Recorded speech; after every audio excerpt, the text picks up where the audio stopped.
Hey, John, thank you so much for taking time out of your duties as a husband, father, and all of the other artist stuff, which we'll talk about soon. I can imagine that life of the 1-year-old and 19-year-old must get very busy. So I appreciate you taking time to meet with us today for the Essential Creative Community. Well, thank you, Shell. I appreciate being with you. It's going to be fun. I can tell Oh, yeah. already. Oh, yeah. So, John, you're a music, video, and television producer, a music artist, DJ, graphic artist, photographer. Let me know if I'm missing anything else. Husband. Husband, that's right. That's right. Husband and father. And father. Nice Yeah. 18-year age gap in there. Yeah, I think you got it.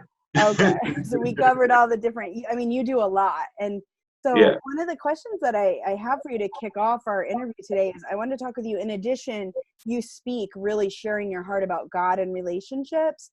Around, I said it, around the state when I was thinking about the questions, but you've actually been outside, like New York, Rhode Island, other states too, right? Yes, yes. I've been to, I've been in New York. Oh no, the sound. A phone call. Oh, okay. That phone call's not part of the interview. Sorry, guys. Down in Georgia. Okay. Yeah, I ministered at my sister's church down there. Nice. And so, a few places. All right. And what fuels you? Because when I get tired just listing all the things you do, and I'm somebody who's also multi-passionate entrepreneur. So how other than God, because we know that God fuels that, obviously being in the Christian community. Right. What else is your fuel? It makes you wake up every morning and say, this is it. This is what I love to do. It's I think it's a combination for me of the excitement of winning souls, reaching people. Like, that's my heart. Evangelism. So, like, if you notice the things that I do, anybody who's watched me for any period of time, you probably will notice, like, there's a lot of altar calls on the things I do. All of my television shows had altar calls at the end. My music album, same thing.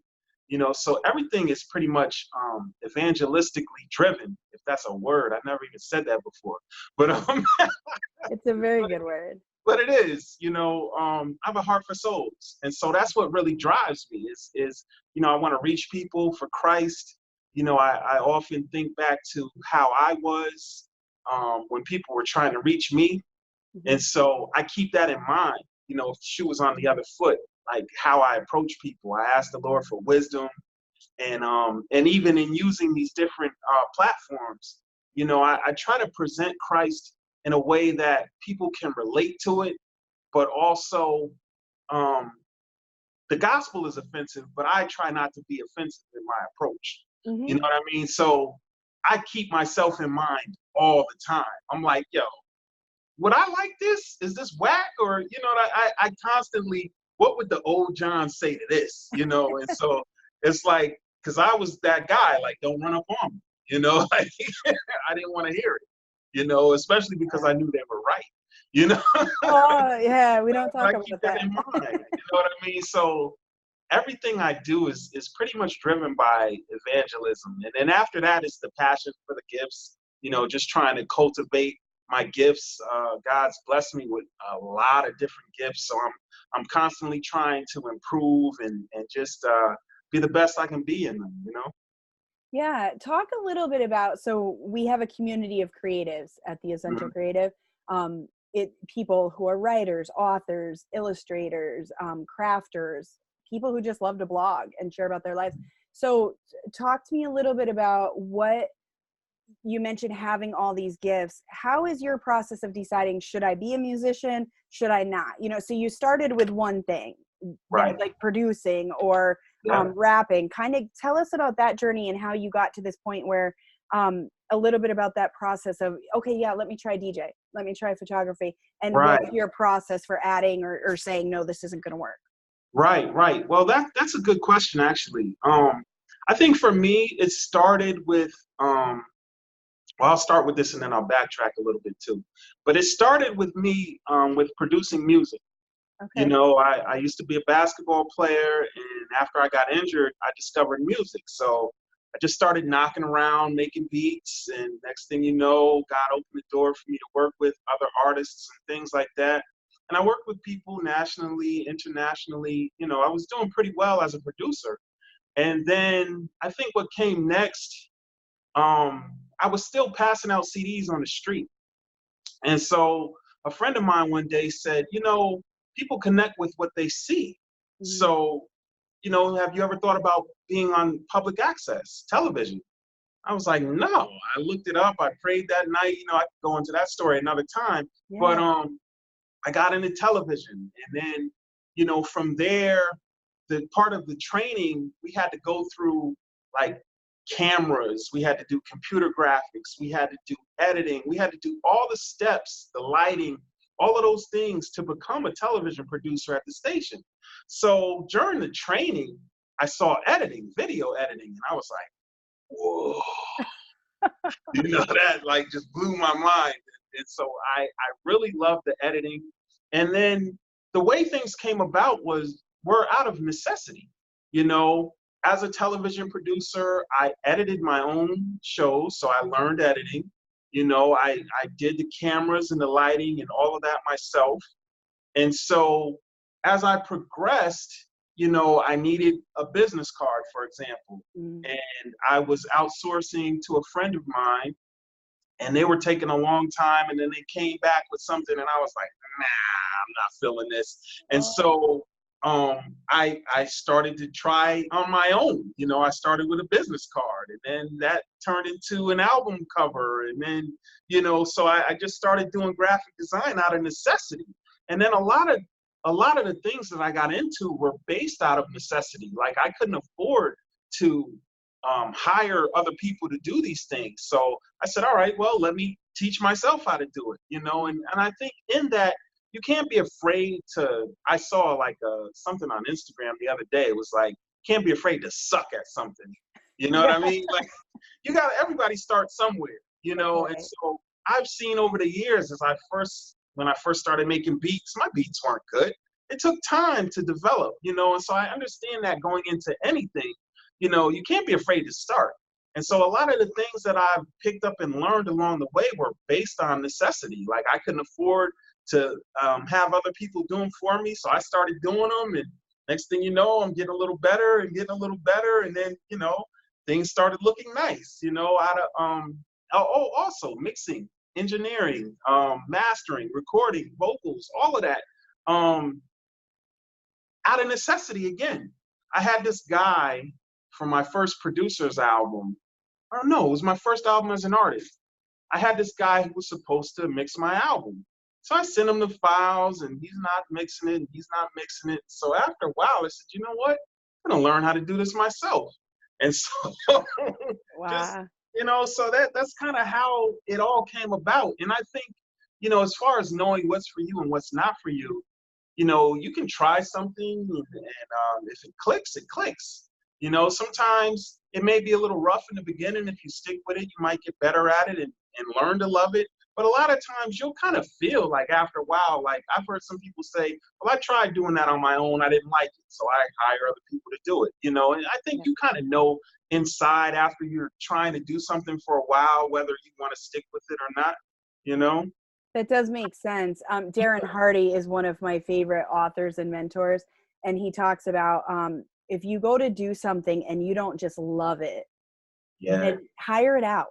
So Yep. that way you spend most of your time. Is actually on his Darren Daily podcast this morning. Yeah. He said hire it out because that way you spend most of your time in like your peak genius area. And Yep. you know, sometimes as Christians we dismiss that, but no, that's exactly what you're saying.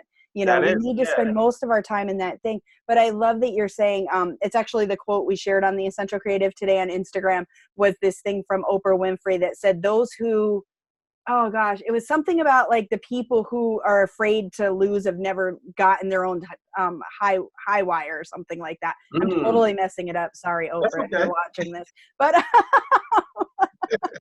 I mean, you never know, right? Right. But it was, you know, I loved the essence of it is like we can all judge people who get up there and walk that tightrope, but until you've done it, like at least they did before they fell. And so I love like that you say try it, because that's how we've all done it as this whole solopreneur thing, you know. Try something, you hate it. So I love that. Thank you for encouraging people. And it's not just one or two of us saying that, you know, there's people from across the gamut, Christian and non, who are saying, hey, this is what you got to do. Try it. If it sucks and it's miserable for you, hire it out. There's plenty of stuff. And I just want to caveat, because I know that you look 21, but this was all before Instagram and YouTube were teaching you how to do this. Yeah, that's true. You know, as I was listening to you, it's like our mind automatically goes to, well, of course you can learn to produce or edit or mix. And it's like, wait, but you didn't have a YouTube channel to fire up. We were still in the days of dial-up AOL. You know, so many people won't even know those days, but it happened. And then I call it YouTube University right now. You know? I learned a lot of stuff on that. That's we my have an go-to. entire generation. Next week, I'll be interviewing a young girl who's a YouTube beauty star. So she's a rising, young girl I met down in Florida. She's like 22, 23.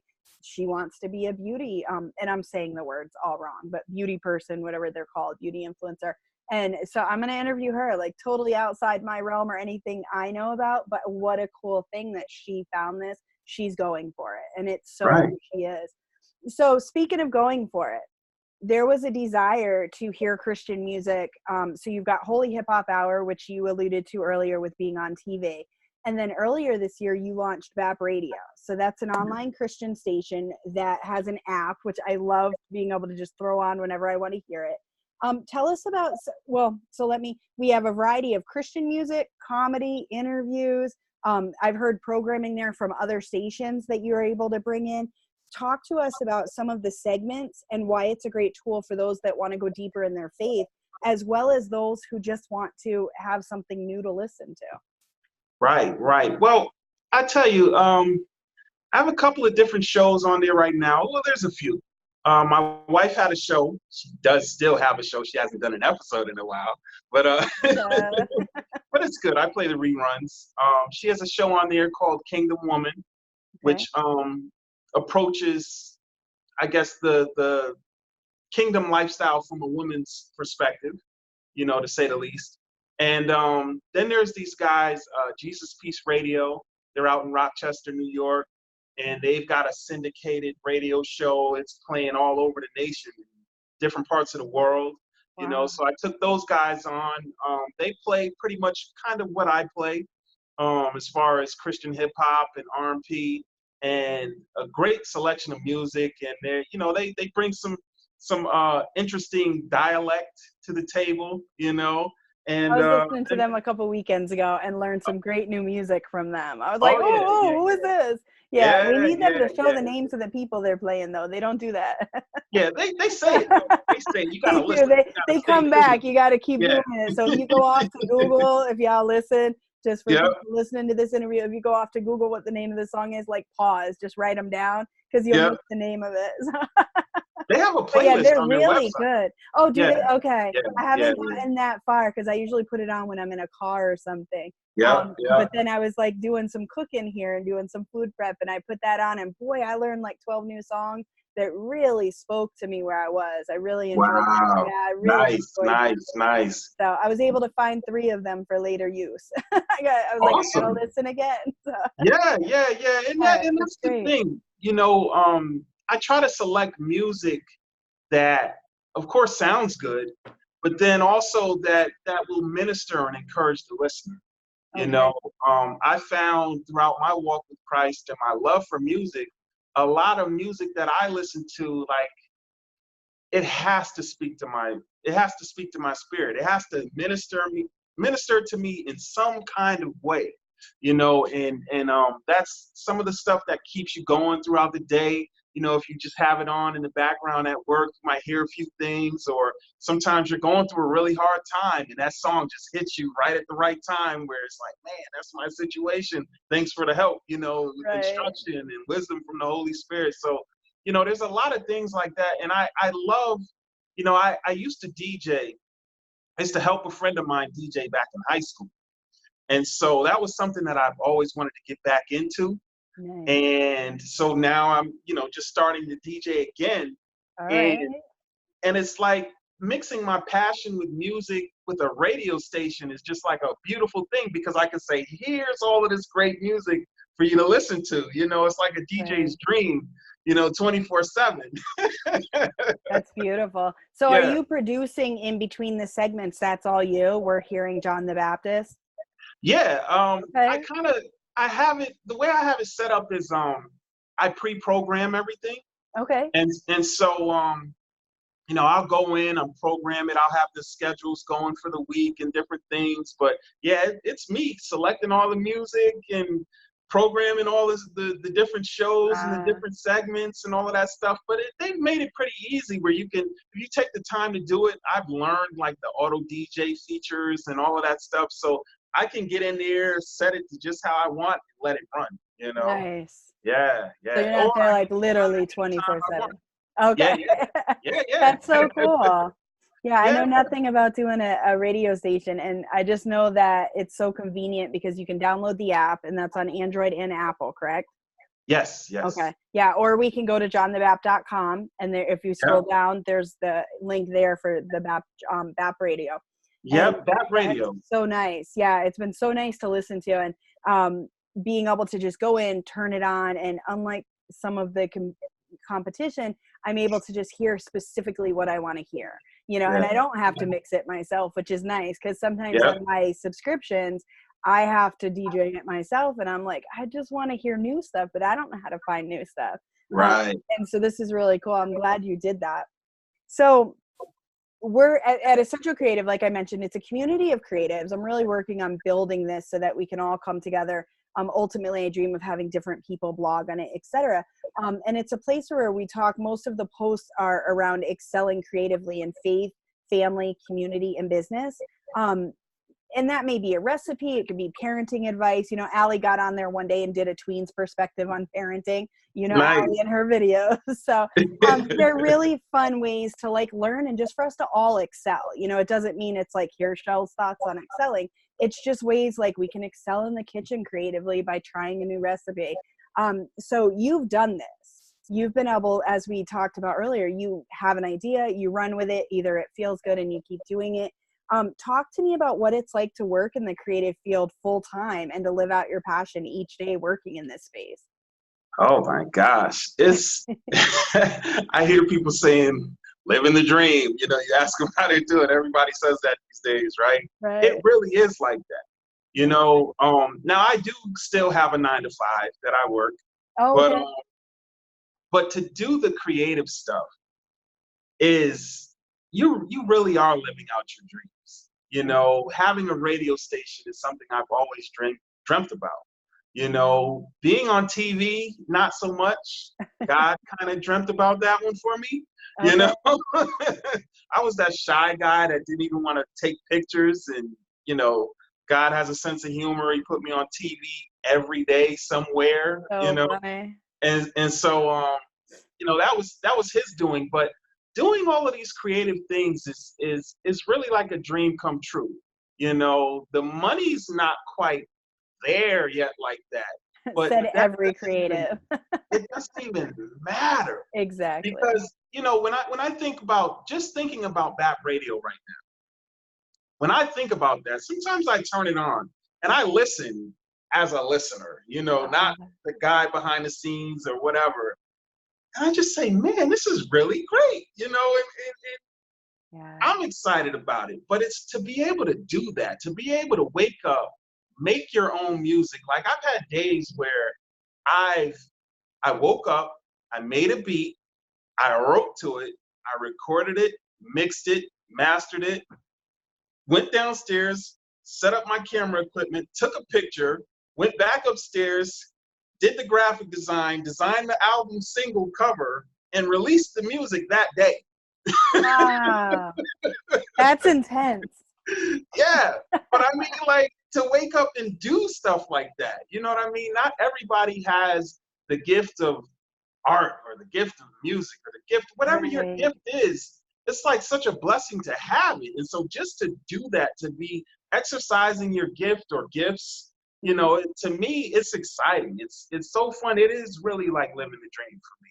you know? So now, okay, so you mentioned you have a 9 to 5 in addition. So does the creativity and the ability to live in that space help fuel when you're at the 9 to 5, or did you find a 9 to 5 that also fuels or uses your creativity? Because My there's a nine to lot of five, people who don't like, who are like, oh, I hate this 9 to 5. I can't wait yeah. to get in the creative space. But sometimes one can fuel the other. Yeah, I'm learning that the 9 to 5 can help fund the creative. You know what I mean? It can it can create a steady income that you can invest or reinvest in your dream, in your creativity, in your creative ventures. You know what I mean? And so for me, I look at them as separate components. Oh, my wife's telling me to speak softer. I'm excited, babe. Yeah, I know they can probably hear. I don't care. We know somebody who mixes video that can fix all that. No. Yeah. She's saying outside they can hear me. Oh, funny. They can Our come doors are watch thin. the show. I'm not worried about that. Anyway, hopefully they're not listening. But what was I saying? About the 9 to 5 funding. With the 9 to 5, I think that for me they're separate components. Okay. You know, and I am searching for something that would utilize my creative gifts, I think, but I wouldn't even know how to feel about that. Then you're working on someone else's project, you know. I mean, I give it my energy, my time, my gifts, but I still would probably not be excited because it's not what I want to do. You know what I mean? And so I've learned to kind of separate the two. You know, this is work. This is going to keep the lights on. And that electricity is going to let me do my creative thing. You know what I mean? Right. And so I just kind of compartmentalize them. You know, I don't know. It's a weird thing, but I think it's a necessity in the world we live in. Unless you get to the point where, you know, what you're doing can provide that income, you know, and of course that's what everybody wants. You know, I'm learning to realize however it comes, I'm going to keep doing what I'm doing creative, you know, and so, I mean, God willing, we do get to the point where it's funding everything, you know, and that's the goal, of course, you know, but however it's coming about right now, I'm just enjoying the process, you know?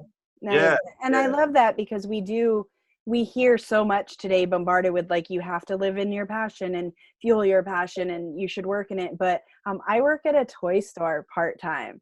Like I help people in a hobby shop with model trains and airplanes. I don't know anything about that. I know you need glue before you walk away. And I know that they're really intense for the people who do them, but I like that I get to use the relationship aspect. I like that it's steady pay. That's really nice when you're a single mom. You know, when you're providing for a family, like you need the steady part too.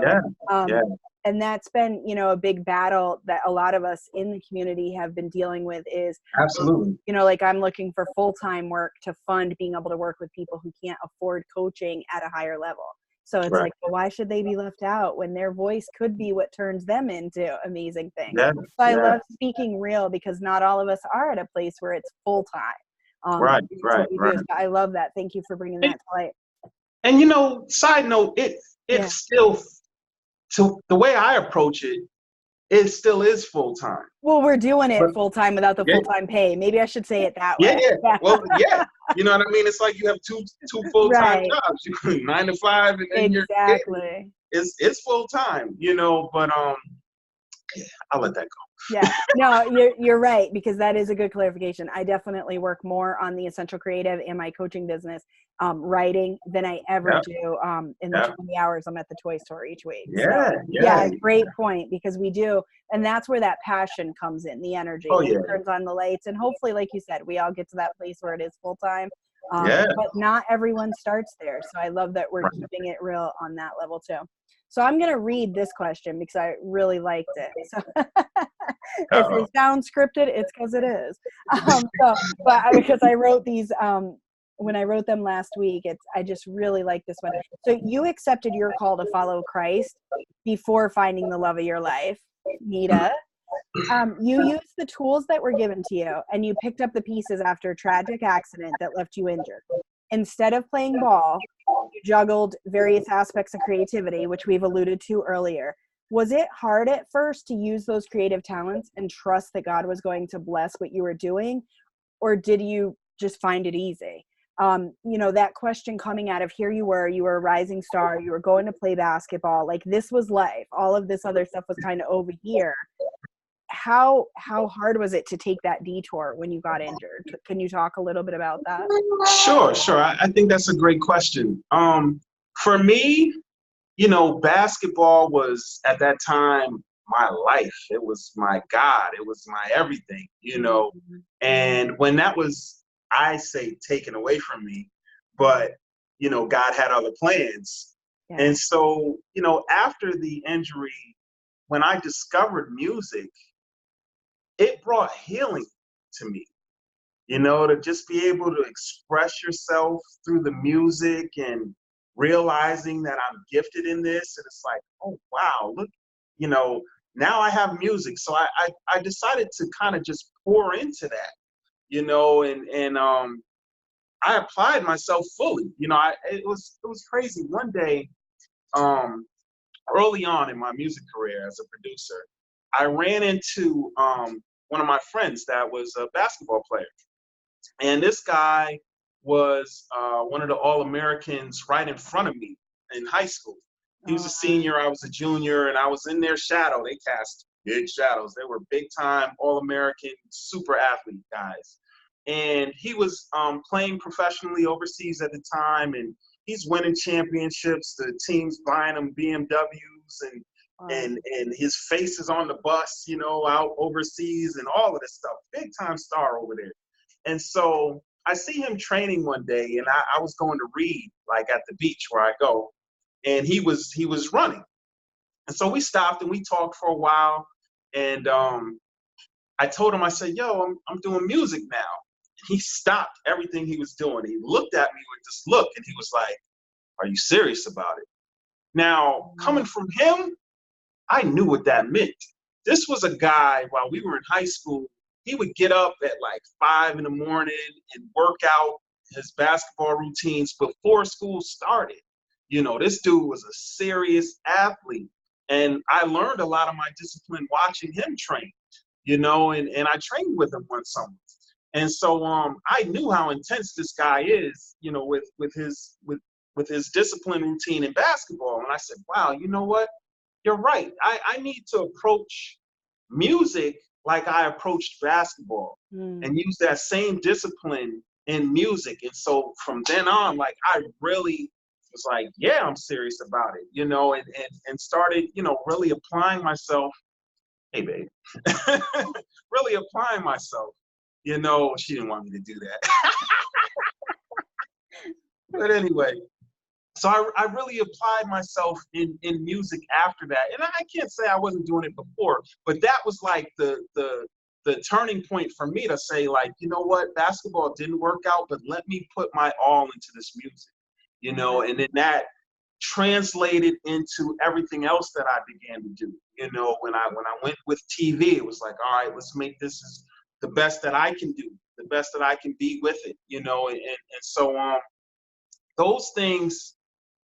Now I'm trying to get back to the original question here. It's okay. It's great. This is a great, what I was kind of going for in the second half is said, talk about the process of fulfilling your creative calling while being real about the disappointment and not being able to play ball. There may be some people reading the interview later, which we've decided we're actually going to put the video so they can see the conversation, but they need that encouragement in their life. So I think this is perfect because throwing your all into it, especially when people have that curve, I'm there, whined for 4 years about the change in the detour. Meanwhile, how much further could I have been had I invested my all into the detour? So and of course there was a gap in between. There was identity loss. I just knew myself as an athlete. And here I am. What am I gonna do? I don't know who I am now. And so there was a process involved in all of that. But when I did find and discover the music, I was able to pour into that. And really take it seriously and try to develop as a music producer. And then I took that same discipline into the other things that I've taken on, and so it's just carried over, and into pouring out that passion. I love that with both you and Nita, that you were both working like in your passions. You were doing your things, and walking this kind of parallel path, and then just one day met. And for those who don't know the story, you can watch True Love Chronicles and hear the whole background. But tell us a little bit about how it felt like how much of a reward did that feel when you realized like this is my rib, this is my woman. And all along you'd been serving your passion, and maybe even gotten to a point where you thought like, okay, I'll be doing this alone. And then there she is, just like a reward, angels singing in the whole nine. I like to think so anyway. Well, I mean, that was something that I talked to the Lord a lot about. I said, Lord, you got me doing this, that, and the third, I need someone who can encourage that, who will, not, I've heard the stories of people, oh, they were doing so much and then they get married and then that person just kind of knocks them off course, And so my prayer was, that God would send me somebody that's going to help me do that. And in turn, I would help her do whatever she's into, if that was us doing the same thing, if we were doing separate things. I didn't know how it was going to come. But I was willing to help them, go all out in their purpose. And I would hope that they would help me in mine. And I was also praying for things that we could do together. If we were doing separate things, that there would be things that we could do together. And the Lord really knocked it out of the park. He so did. Yeah, I was praying for these things for years. And we joke around, like I had my little list and everything, some people make their 62, list. 62, right? 62 items, just for the folks who don't know the background. Oh yeah, it started with 10, and then I just said, after a while, I was like, Lord, I'm just going to pour it out on this page right now with what I want, or my desires anyway. And then I wrote out 62 things and just began to pray over that list like every night. I had it on my wall where I went to bed, and I would look at it and I just go down the list and pray. And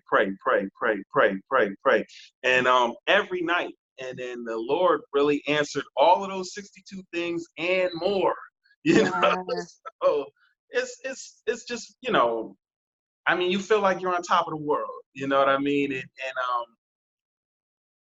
I'm still on cloud nine. We've been married now. This is our 3rd year in marriage. So I guess we've passed the point where they say, oh, after 2 years, the excitement goes down and the euphoria goes down and all of this and all of that. But I look at my wife even now like, wow, she's really amazing, but God did that. And so it's just a blessing. And I wake up every day realizing that I am extremely blessed, Amen. And you two are so, knowing both of you two are so perfect for one another. Like, it's just, I love that you two ended up together.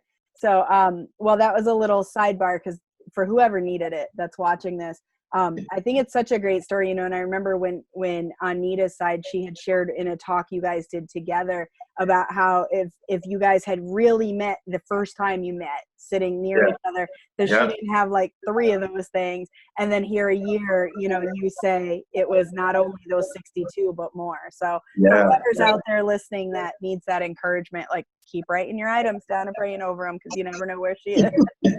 She may not have them today, but next year this time. That's right. Hey. So you love to create beats and work with musical and spoken word artists, right? Yes. Who are some other people that would use beats? Well, beats can go a million different ways. When you think about life, music is involved in a lot of things. So you can sell beats to artists. Yes, you can sell beats, spoken word. People do their spoken word poetry over beats, spoken word over beats. Beats are used in videos, commercials. Every little thing you see has some, if you pay attention, has some kind of music. Somebody made that beat. You know what I mean? Somebody, if you're watching TV, all the commercials that come on TV usually have music. A lot of them do. Yeah. The car commercials, all of that stuff. There's music everywhere. And so, I've seen some famous producers say, hey, producers out there, don't just look to the artist. You know, Okay. there's you know, people are making YouTube videos like crazy. There's, you know, you can use your beats for short films. You can use your beats for documentaries, in which I've done. You can use your beats for anything. You know, just you really think about like, hey, what has music in it when I watch it? You know, or when I'm listening to this or that. You know, and so there's endless possibilities that you can go as a music producer. That's pretty cool. As you were talking, my mind kind of drifted for just a moment when you said it's everywhere. And I could picture, like, I wonder what it would be like to walk through one day with like a beat in the background, just kind of like my life with a beat. Soundtrack, yeah. We might Like, have what to was talk that? about I'm that gonna get you later. sucker or whatever. Yeah. Oh, I Like, didn't see yeah, that the one, theme but music. yeah. Oh my gosh. Like Yeah, having all of a sudden you hear the Hallmark music in the background, like, ooh, what's about to happen now? yeah, My yeah. car's about to break down in a strange Christmas town. So, then hear the like da-da, da-da, and then be like, oh no, I want to go back to the Christmas Oh town. yeah. Yeah, that's awesome. So you've produced 4 albums, Purpose, Yes. Endure, True Love Chronicles, and Only a Test. Which when I was listening a couple of days ago, I heard you and Nita on the Only a Test sound track. Man, I forgot that she had sung on some of those off of True Love Chronicles. That was Yeah. a joy to hear. I loved hearing you two do your thing together. But each of them tells a story. So like as I listen as the listener, I feel like I'm being brought into your life for the duration of that CD, which I think is a huge gift as an artist to be able to do that, because we hear so many albums that aren't really stories. They're great. Right. But they're various tracks where I loved that they each kind of walk me through the story of maybe what you're going through at the time or something you came over. It brings the listener like into your life, walking on this journey, but then also on their own journey with the Lord as they listen to each one. So tell us about your favorite song from the album. I'm gonna put you on the spot here. You only got 4 Oh minutes, yeah. all 4 No. of them, right? And you don't do short albums either most of the time. I mean, Right. they have They're like gonna get shorter though, because text. people aren't into the long ones anymore. Oh, I loved it. I used to listen when I was at my last corporate job, and I remember listening like all day, and I loved that I didn't have to like listen 3 times in 1 hour. Right. So tell us like which one of them or a couple of them are your favorites, and why are those ones special to you? Well, I'd have to say if I went with an absolute favorite, I think Perseverance. I'll say I think Purpose is my favorite album. That was my first album. Yeah. Just something about doing an album for the first time. You know, you just want to. It's like I've been waiting my whole life to just give it to you. You know, you talk about what you really want to talk about. And but off of that album, Purpose, there was a song called Perseverance, and that song is my favorite because I believe I was crying when I wrote that song. Wow. I was really going through a tough time. I think my back was hurting really, really bad. And I was just going through it. And I said, I'm going to take this to the pen, you know? And I went and I wrote that song in tears and I recorded it. And the funny thing about the recording is I wanted to go back. I was learning how to rap. So I wanted to go back and re-record it when I got my quote unquote rap voice, you know, which I still don't think I have. But you know, I was like, oh, I'm just gonna record the whole album, and then when I develop my voice, I'm gonna re-record it, you know. And with that song, and I did that to some of the songs, you know, but with this song in particular, I just kept the raw emotion of the recording when I wrote it, you know, and that one I think is my favorite because I really went into some of the challenges that I was facing, and it was just raw.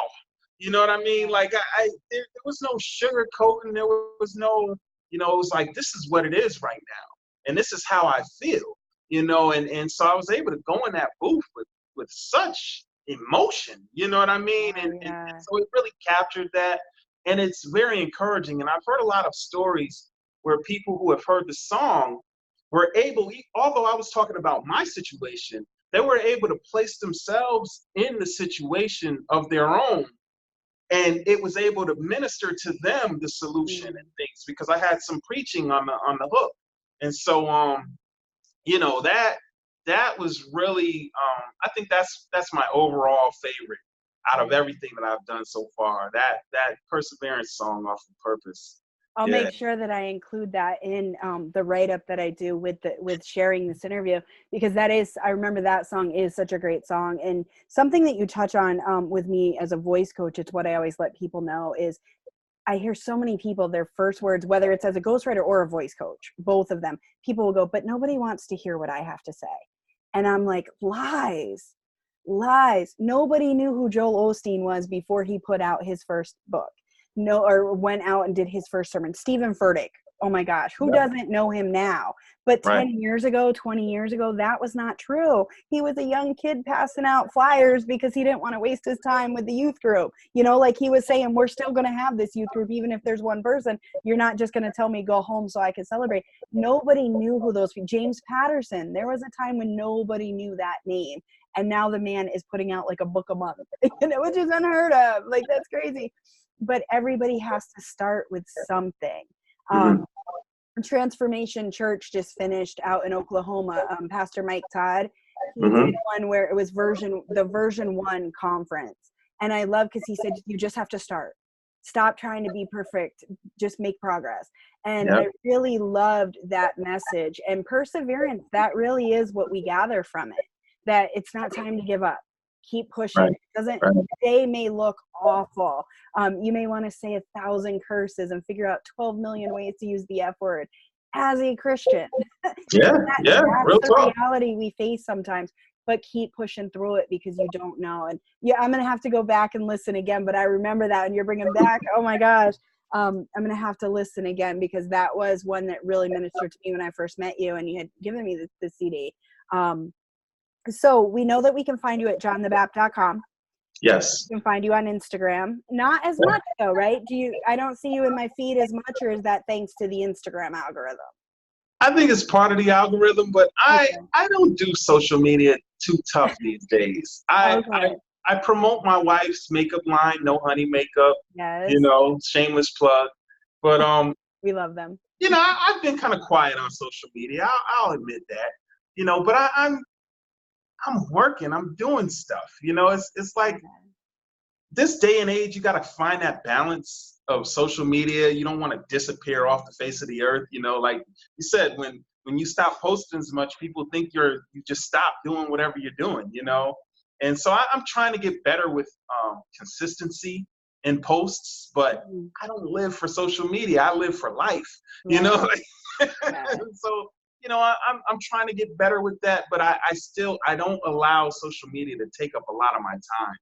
I just don't, you know, and so I drop something and I go, you know. I just, because I refuse to sit on that feed for hours. Yeah, you know, I manage mine too. I make sure I go on in the morning and have a set time, and then I check it in the middle of the day and at the end, and that's if my day allows, because my calendar runs my life.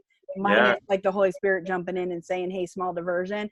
But it's like, if it's not in my calendar, we're not doing it, because life is, I want to enjoy every moment. And, you know, some people say, well, you enjoy the moment by not planning it. By planning it, my calendar has spontaneous time planned. You know, like that's because then I know what's going to happen, and I know how to enjoy that moment, because I'm 100% there. I don't have to worry. You know, if somebody's calling right now, it doesn't matter. I'm interviewing John the Bap. That's on my calendar. It's black. So I agree with you there. Social media, it's like that. It's that unnecessary evil, but yet not evil. Like, because we meet so many great people. What I learned this summer, I took all summer off. I didn't do any social media, very little blogging this summer. I didn't lose any followers. I didn't gain any, but I didn't lose any. I gained a ton of people on my blog when I was posting less often, like go figure, against all odds. But it really does show that where you have something. So the reason I asked about social media is, how do we find out about you? Because we are a culture that's so, let's find it on Facebook or Instagram. How do you learn where you're going to be or what's new with John? Is that more, do you use your website more for that? I know you're not big on self-promotion, so how do we? Well, I use a combination of both. The website, I would say social media would be it. You know, my life hasn't been ultra exciting. I've been creating a lot behind the scenes and really pouring into Bap Radio, you know, recently. And so I've quieted down. But, you know, when I do have something going on, I would say Instagram, Facebook, you know, Instagram would be it, I think. I think I put stuff on Instagram, more so Facebook, but either or, you'll find out through that more so than even on my website. So even on my website, I don't put up a lot of stuff that I do. You know, I just, that's just me. I don't feel like, I'm doing this, I'm doing that. Like, and do it. I agree with you to a point, but I will also recommend, because I know you as a friend, and I remember saying this to Michael years ago too, is I would want to see him rap, and I would want to see places that he would go, or Stack Zion for those watching, because I haven't done a live interview with him, but you can go back and read the written one. So, a little shameless plug there. But I remember like saying to him, because I would never know where he was. I would show up somewhere and it was like, oh, you're here, you know, and so I love that he's getting really good at showing us where he'll be, and not in a, there's other artists that you and I both know who you always know that they're breathing today. And that's for you. That works for you. But I really love the artist who's able to say, hey, especially, you know, books be in my field. I released a book. I'm not going to tell you about it the other 6 days. I'm going to let you just come back to this post. And so there's something to be said about that, so that people still realize you're a person too. And when you say your life is not very exciting, you have a 1-year-old little boy, a young man who just graduated high school, who is also a phenomenal dancer, a beautiful wife that's launched this makeup company. So I think you understate there when you say you have no excitement. So I might not post about it. And that is so good, because we do have to have our boundaries on what goes on. So my last question for you, John, I'm going to take you back about 3 or 4 years right now. Final question. Now that you're a married man with a family, do you still finish eating last? I love that. A little inside joke for those listening. First time I met John. I still have the picture with you sharing your plate, because you finished first that day. Yep. And you know what that means? And it still means true today. If I don't finish last, I was really hungry. And I wasn't talking that much. I was eating. So no, I do finish last with my wife a lot. You know, sometimes I'm talking, I'm enjoying the fellowship and different things. But if I'm hungry, I going down. And she'll tell you. That off quick. I have to get the food first. Now let's chat. Now we can talk. That's great. I so appreciate you taking this time. You know, as I was thinking about the questions, you know, I know like there's so many aspects to who you are and what you do. And so as I shared to you before we started, you've been on my dream list of how have I never interviewed John and Nita? And you know, I love that I was able to interview you separately. So Nita's will be on the week before this one's posted. Hers will be next Monday, yours the following Monday. So I think that's the 9th and the 16th. You guys will be up. I'll make sure to share them with you guys. So everyone listening, you met Nita, John's other half, last week, and then this week meeting John. And you know what? I never did introduce you or her on the interviews. So brand new to this, John the Baptist from Hartford now, right? No. Where? It's formerly John the Baptist. Now it's just John the Bap. John the Bap. Okay, see, John the Bap. This is everything is John the Bap. And Okay. and we actually live in Middletown now. Middletown. Okay. So Yeah. okay. So much. Just moved. So John the Bap from Middletown, Connecticut. And as I mentioned in the beginning, so many things: writer, producer, videographer, so many things that you're doing. And I'll make sure that I share them in the write-up that goes with this, with a link to the website. And I just thank you so much, John, for taking this time out of being a father and a husband. We don't say thank you enough to the men doing it. And so I thank you for not only being there and doing that role great, but also in taking time out to allow your creative side to shine through too. Thank you, Shell. It was a blessing and an honor to be with you today. Thank you. I had so much fun. Thank you so much. All right. Take care. All right. Bye.